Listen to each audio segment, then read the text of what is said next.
8 grade अभ्यास पुस्तिका कक्षा 8 गणित। आज हम पढ़ेंगे अध्याय 6 घन और घनमूल। प्रश्न क्रमांक 1, 23 के घन में इकाई का अंक क्या होगा? तो 23 के घन में इकाई का अंक 7 होगा, ऑप्शन बी। प्रश्न क्रमांक 2, 1000 घन के बराबर कौन सी संख्या है? तो वह ऑप्शन ए कितना है? 10। प्रश्न क्रमांक 3, निम्नलिखित में से कौन सी संख्या पूर्ण घन है? Option B 216। प्रश्न क्रमांक 4, 512 सेंटीमीटर क्यूब आयतन वाले घन की एक भुजा की माप कितनी होगी? तो ऑप्शन सी 8 सेंटीमीटर। प्रश्न क्रमांक 5, राशि गीली मिट्टी का एक घना बनाती है जिसकी भुजाएं 3 सेंटीमीटर, 2 सेंटीमीटर और 3 सेंटीमीटर हैं। एक घन बनाने के लिए ऐसे कितने घनों की आवश्यकता होगी? तो ऑप्शन सी 12 घनों की आवश्यकता होगी। प्रश्न क्रमांक 6, 0.05 का घन ज्ञात कीजिए। तो हम इसका घन ज्ञात करेंगे 0.05 का घन। तो 0.05 गुणा 0.05 गुणा 0.05। जब हम इसको हल करेंगे तो 0.000125 इसका आंसर। प्रश्न क्रमांक 7, 3 की घात 3 को 3 क्रमागत विषम संख्याओं के योग के रूप में व्यक्त कीजिए। तो यहाँ पर हम 3 का घन, तो जो 3 का घन क्या होगा हमारा? 27, और हमें इसको विषम संख्याओं के रूप में लिखना है। तो हम इसे विषम संख्याओं के रूप में लिखेंगे 7 + 9 + 11। जब हम उनको प्लस करेंगे तो आंसर कितना जाएगा? 27। प्रश्न क्रमांक 8, 5 सेंटीमीटर भुजा वाले घन का आयतन ज्ञात कीजिए। तो दिया क्या है? दिया है घन की भुजा। घन की भुजा कितनी दी है? 5 सेंटीमीटर। हमें निकालना है घन का आयतन। घन का आयतन, तो घन का आयतन क्या होता है? भुजा के ऊपर 3 की घात। तो यहाँ पर हम मान रखेंगे भुजा का मान कितना है? 5 सेंटीमीटर, 5 की घात 3। तो इसको जब हम हल करेंगे तो 125, तो इसका जो आयतन होगा वो 125 सेंटीमीटर स्क्वायर होगा। तो जो इसका आंसर हो गया 125 सेंटीमीटर क्यूब। प्रश्न क्रमांक 9, वह सबसे छोटी संख्या ज्ञात कीजिए जिससे 256 को गुणा करने पर वह पूर्ण घन संख्या बन जाए। तो हमें इसका निकालेंगे 256 का अभाज्य गुणनखंड विधि से। 2 एकम 2, 2 दूनी 4, एक यहाँ 2 अट्ठे 16। फिर इसको 2 से करेंगे, 2 छिक्का 12 और 2 चौको। यहाँ से 2 से करेंगे, 2 3 6, 2 दूनी 4। फिर यहाँ से 2 एकम 2, 2 छिक्का 12। तो ये होगा 2 अट्ठे 16 और 2 चौके 8, 2 दूनी 4 और 2 एकम। तो यहाँ पर हम इसको गुणनखंड के रूप में लिखेंगे।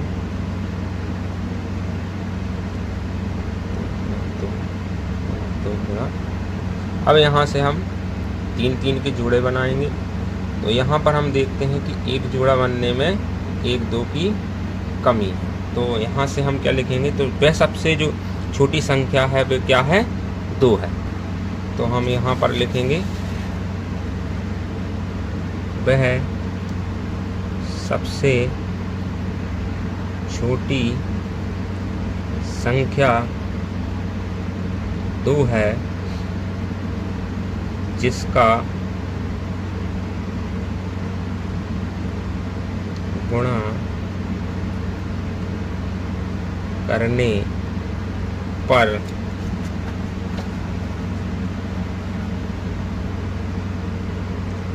पूर्ण घन बन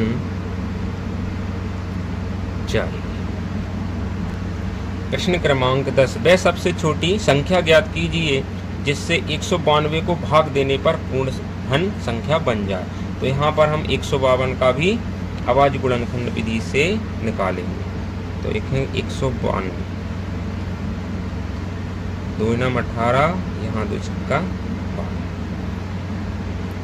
2 चौके 8, 2 अट्ठे 16, 2 दूनी 4, 2 चौके 8, 2 एकम 2, 2 दूनी 4, और यहाँ पर हम देखेंगे 2 छन 12 और 2 3 6 और 3 एकम 3। यहाँ पर हम लिखते हैं 2 इंटू 2 और 2 2 और 1 2 3 4 5 1 2 3 4 5 6 और यहाँ से 3। अब यहाँ से हम जोड़े बनाएंगे, किसका बनेगा, इसका बनेगा। अभी हमारा जोड़ा किसका नहीं बन रहा है, 3 से नहीं बना, मतलब जो जोड़ा नहीं बन रहा है यही हमारा क्या हो जाएगा, उत्तर हो जाएगा। तो हम क्या लिखेंगे यहाँ पर, वह सबसे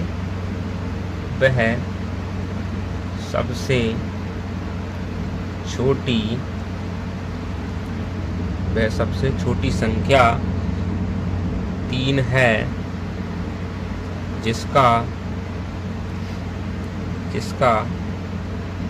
भाग देने पर वह पूर्ण घन संख्या बन जाएगी। प्रश्न क्रमांक 11, अभाज्य गुणनखंड विधि द्वारा 27,000 का घनमूल ज्ञात कीजिए। तो हमें क्या निकालना है, 27,000 का घनमूल निकालना है। तो हम जब इसको हल करेंगे तो हम इसे 30 गुणा 30 गुणा 30 में लिखें, तो जो हमारा आंसर होगा वो कितना आ जाएगा, 30। इसका जो कितना है 30। प्रश्न क्रमांक 12, निम्नलिखित प्रतिरूपों को देखिए। यहाँ पर हम प्रतिरूप देखते हैं और उपयुक्त प्रतिरूप का प्रयोग करते हुए 10 की घात 3 माइनस 9 की घात 3 का मान ज्ञात कीजिए। तो हम इसी प्रतिरूप का प्रयोग करेंगे। तो यहाँ हम देखेंगे 1 + 10 इंटू 3। अब हम इसको सॉल्व करते हैं। 1 प्लस हम गुणा कर 10 9 होती है 27, 270। अब इसमें हम 270 में क्या कर देंगे, प्लस कर देंगे तो 271। तो हमारा आंसर क्या हो जाएगा, 271। अब प्रश्न क्रमांक 13, 1:2:3 के अनुपात में ऐसी 3 संख्या ज्ञात कीजिए जिसके घनों का योग 4500 है। तो यहाँ हम देखते हैं 3 जो संख्याएं हैं, 3 संख्या किस अनुपात में है, तो इन्हें हम मानेंगे x 2x और 3x में हम इनको लेते हैं। अब प्रश्न क्या कह रहा है, जिनके घनों का योग, तो हम इनका क्या कर देंगे, घन कर देंगे और इनका कर देंगे योग कर देंगे। तो यहाँ पर हम इन संख्याओं का योग करते हैं। यहाँ पे 3 स्क्वायर, यहाँ का 3, उनका जो योग कितना है 4500। तो हम इसको हल करेंगे। 2 का जो घन होता है वो 8 और 3 का जो घन होता है वो 27 और इनका योग है, योग कितना है 4500। इसको हम जोड़ेंगे, प्लस करेंगे तो हो जाएगा 36 x की घात 3 बराबर 4500। हमें x की घात 3 का मान निकालना है बटे 36। इसको हम हल करेंगे तो 3 कम 3 4 4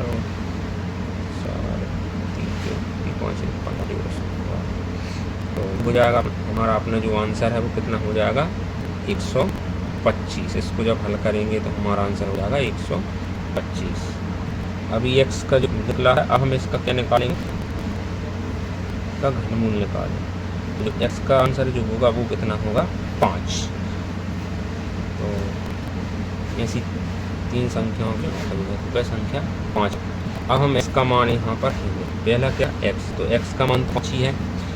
फिर दूसरी जो संख्या 2x, तो यहाँ पर 2 गुणा 5, 5 दूनी 10 और तीसरी संख्या क्या थी 3x, तो 3 गुणा 5 तो 15।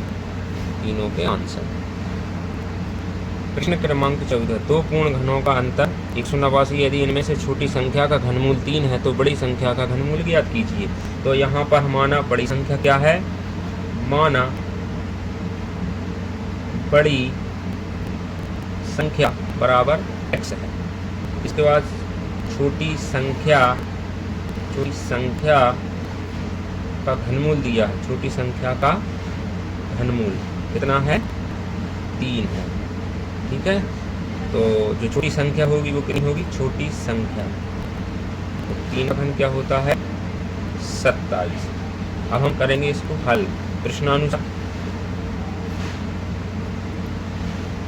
दो पूर्ण घनों का, तो x माइनस 27 का जो अंतर है वो है 189। यहाँ से हम x बराबर करेंगे 189 प्लस 27, जो इनका योग आएगा वो आएगा 216। अब हम इसका क्या निकालेंगे? घनमूल निकालेंगे। तो 216 का घनमूल आएगा कितना होगा? 6। तो हम लिखेंगे अतः वह बड़ी संख्या का घनमूल कितना होगा? 6 होगा। प्रश्न क्रमांक 5, किसी घनाकार बक्से का आयतन 729 सेंटीमीटर क्यूब है तो वह तल में कितनी जगह घेरेगा? तो लेंगे घनाकार बक्से का आयतन कितना दिया है? 729 सेंटीमीटर क्यूब। तो यहाँ इसका होता है भुजा की घात 3 और बराबर में कितना है? 729। तो हम यहाँ पर भुजा का मान निकालेंगे 729। जब इसका हम हल करेंगे तो कितना हो जाएगा? 9। अब हमसे क्या बोल रहा है? तल में कितनी जगह घेर रहा है, तो निकालेंगे तल का क्षेत्रफल। तल का क्षेत्रफल क्या होता है? भुजा गुणित भुजा। तो यहाँ पर भुजा मान कितना है? 9 गुणा 9, तो कितना हो जाएगा? 81। यहाँ क्षेत्रफल है सेंटीमीटर स्क्वायर। तो हमारी वीडियो को लाइक एंड सब्सक्राइब करें। धन्यवाद।